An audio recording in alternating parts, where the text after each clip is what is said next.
So, many of you who have stuck with me on this channel for a long time know that I hold very strong beliefs on very controversial issues. Many of the times I do not pull my punches and I will say exactly what's on my mind. But not often, sometimes though. What I talk about on YouTube happens to be the subject of many discussions in real life. And I hear this response more often than not in real life than on the internet. But whenever I'm talking with someone who holds a different view than I do, whenever I talk about these controversial issues especially, I hear this. Well, you're entitled to your opinion and I'm entitled to my opinion, so why don't we stop talking bad shit about each other's beliefs and just hold our beliefs to ourselves? The implication here is, of course, that all beliefs are universally given an equivalent value in the open marketplace of ideas, and of course that anyone who criticizes another person has no real basis to be doing so, given that their opinion does not hold any more weight than another person's opinion. In other words, to criticize someone else's opinions on a certain issue, to question them on certain things, is considered bigotry. And for someone like me, who is a very big advocate of freedom of speech, freedom of expression, and someone who stands very passionately against using draconian tactics to silence opposition, naturally, I find this sort of thing completely crazy. You are entitled to your own opinion, or I'm entitled to my opinion, is probably one of the dumbest things that I hear people say, and yet I hear it all the time. So what exactly does this mean? Well, let's address the first part, that all opinions are somehow given equal value. Let's take a look at a more extreme example, just to highlight exactly what I mean.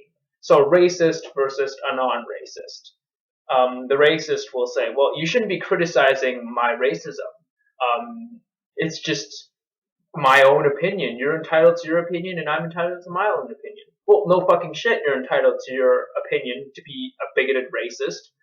But the fact is that racism is harmful in the world. It is not helping society move forward. It is pulling it back into the dark ages. We don't need that shit. We need as little of that shit as possible. And I think it's only my duty as a human being and to have empathy for other human beings who may be on the receiving end of your racism, that your position is a terrible one to hold and you should stop because it's fucking idiotic.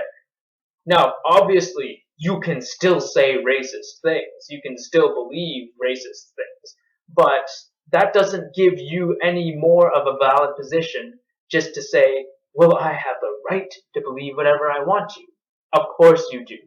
It doesn't mean that I can't criticize you. It doesn't mean I shouldn't criticize you. And in this case, I definitely will criticize you. My position as an atheist is somewhat similar to that. I don't know whether or not a God exists. For all I know, it might. But at the same time, I criticize religious people because I see the core doctrine of many, and I would argue the majority of all religions, to be very toxic. For example, taking Christianity again, its core doctrine is faith, belief without evidence, thinking without really examining. That is not something we need more of in the world. Now, obviously, just because I'm an atheist doesn't mean I'm rational. And I hope that you can all understand that I'm not saying that my position is necessarily the correct position to take. No. What one's position is does not really matter to me. Whether you're feminist or whether you're an atheist or non-atheist, doesn't matter. What does matter is whether you support your position with reason and logic and evidence. And if you don't support your position in that way, I have every right to criticize you.